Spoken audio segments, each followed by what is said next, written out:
عمر بن عبدالعزیز 3 بر اعظم پر حکومت کی. عمر بن عبدالعزیز، بنو امیہ، مروان. عمر بن عبدالعزیز نے اپنے آپ کو قربان کیا اللہ کے لیے، حکومت کو پاؤں کے تلے رکھا اور اللہ کی رضا کو سامنے رکھا. کیسی سلطنت کی؟ جب گورنر تھے تو 60 اونٹوں پہ سامان چلتا تھا. جب امیر المومنین بنے تو بچے کہنے لگے ماں سے، بچے بچیاں 12 تھے، ماں سے کہنے لگے کہ عید کا موقع آ رہا ہے، ابا سے کہو ہمیں نئے کپڑے تو لے کر دیں. ان کی ماں کا نام ہے فاطمہ، بچوں کی ماں کا نام. حضرت عمر گھر آئے، بیگم نے کہا بچے کپڑے مانگ رہے ہیں. حضرت عمر کہنے لگے میرے پاس تو پیسے نہیں ہیں، تنخواہ میں تو مشکل سے روٹی پوری ہوتی ہے، کہاں سے لے کر دوں؟ تو تھوڑی دیر خاموش رہیں بیگم، پھر کہنے لگی آپ ایسا کریں اگلے مہینے کی سیلری ایڈوانس لے لیں، اس سے میں کپڑے لے لیتی ہوں اور روٹی کا خرچہ میں مزدوری کر کے گھر بیٹھے مزدوری کر کے چلا لوں گی، آپ 1 مہینے کی تنخواہ ایڈوانس لے لیں. حضرت عمر بن عبدالعزیز واحد خلیفہ ہیں جن کے دور میں 3 بر اعظم میں زکوٰۃ لینے والا باقی نہیں بچا تھا. یہاں لاہور بھی ان کی حکومت کے نیچے تھا، جنوبی اسپین فرانس ان کی حکومت کے نیچے تھا، کاشغر تک ان کی حکومت کے نیچے تھا، استنبول کے دروازوں تک ان کی حکومت تھی. 3 بر اعظم میں ایک آدمی زکوٰۃ لینے والا نہ بچا. اور اپنا حال یہ ہے کہ بیگم سے کہہ رہے ہیں پیسے کوئی نہیں، کپڑے کہاں سے لے کر دوں؟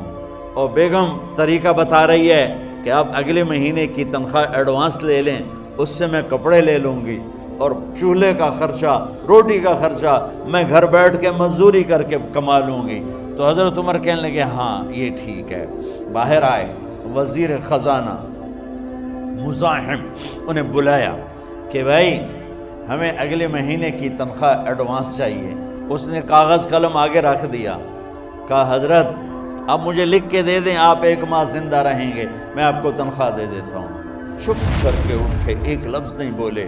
گھر گئے، اپنی بیگم فاطمہ سے کہا بیگم بچوں سے کہہ دو کہ باپ کے پاس کپڑے لے کر دینے کی سکت نہیں ہے. اور خزانے ایسے بھرے پڑے تھے کہ زکوٰۃ لینے والا کوئی نہیں تھا. عید کی نماز ہوئی، نماز کے بعد جب ساری فیملی ملنے آئی اور بچے بھی ملنے آئے تو ان کو دیکھ کر ان کی آنکھوں میں آنسو آ گئے. کہنے لگے بچوں آج تمہیں دکھ تو ہوگا اپنے باپ پر کہ ایک جوڑا کپڑا بھی لے کر نہ دیا عید کا. تو ان کے ایک بیٹے نے کہا ابا جان آج ہم بڑے خوش ہیں، ہمارا سر اونچا ہے کہ ہمارے باپ نے مسلمانوں کے مال پہ ڈاکہ نہیں ڈالا. یہ ان کا طرز حکومت تھا، اس طرح انہوں نے حکومت کی. گھر میں تشریف لائے تو بیٹیوں سے بات کی تو انہوں نے منہ پہ ایسے دوپٹہ رکھا ہوا. تو فرمانے لگے کپڑا تو ہٹاؤ، دوپٹہ کیوں رکھا ہوا ہے؟ تو گھر کی خادمہ زور زور سے رونے لگی، کہنے لگی امیر المومنین آج آپ کی بیٹیوں نے کچا پیاز توڑ کے روٹی کھائی ہے تو وہ اس کی بو ہے منہ میں، آپ کو بو سے نفرت ہے اس لیے منہ پہ کپڑا رکھ لیا. تو حضرت عمر اتنا روئے کہ ان کی داڑھی تر ہو گئی. کہنے لگے آخر میں جب تھوڑا آسرے میں آئے کہا میری بیٹیوں تمہارا باپ تمہیں بڑے اچھے کھانے کھلا سکتا ہے لیکن میں جہنم کو برداشت نہیں کر سکتا. اب مرنے کا وقت آ گیا. جب وہ گورنر تھے تو 60 اونٹوں پہ ان کا سامان چلتا تھا، اور جب وہ امیر المومنین بنے تو عیادت کے لیے لوگ آ رہے تھے تو سالے عیادت کے لیے آئے. فاطمہ کے بھائی کپڑے دیکھے امیر المومنین کے تو بہن کو ایک طرف کر کے فرمایا، کہنے لگے امیر المومنین کے کپڑے تبدیل کروا دو، لوگ پوچھنے آ رہے ہیں تو میلے کپڑے اچھا نہیں لگتا. کہا جی بھائی کرواتی ہوں.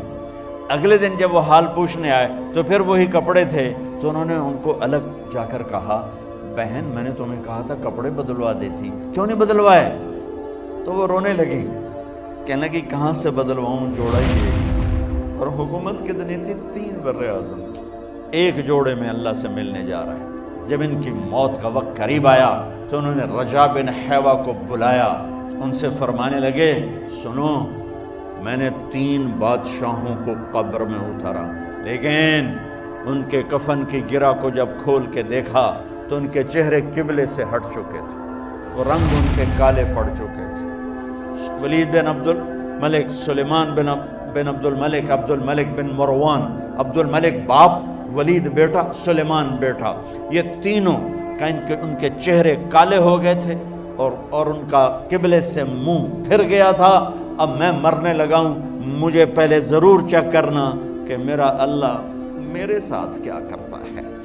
پہلے تینوں کی ظلم کی حکومت تھی، ان کے چہرے قبلے سے کیوں ہٹ گئے؟ آپ کو عجب بات بتاؤں، ولید بن عبد الملک روزانہ تہجد میں کھڑے ہو کے 10 سپارے پڑھتا تھا، 10 سپاروں کی تلاوت تہجد میں کرتا تھا کھڑے ہو کے۔ سلیمان بن عبد الملک تہجد گزار، عمر بن عبدالعزیز نے اسی سلطنت کو عدل سے بھر دیا۔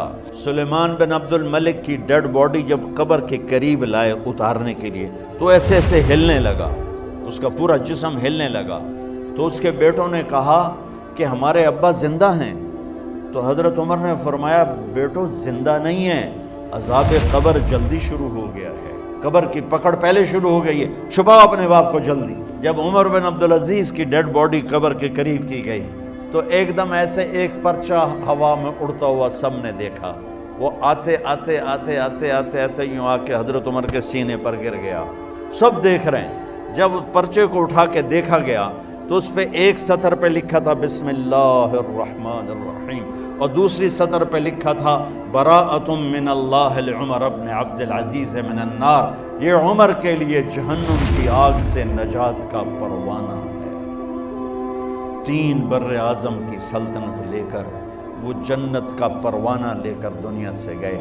جب ان کو قبر میں اتارا گیا تو انہوں نے رجا بن حیوہ سے فرمایا تھا 3 بادشاہوں کے چہرے دیکھے قبلے سے پھر گئے، رنگ کالے پڑ گئے، مجھے تم نے دیکھنا ہے کہ کیا ہوتا ہے۔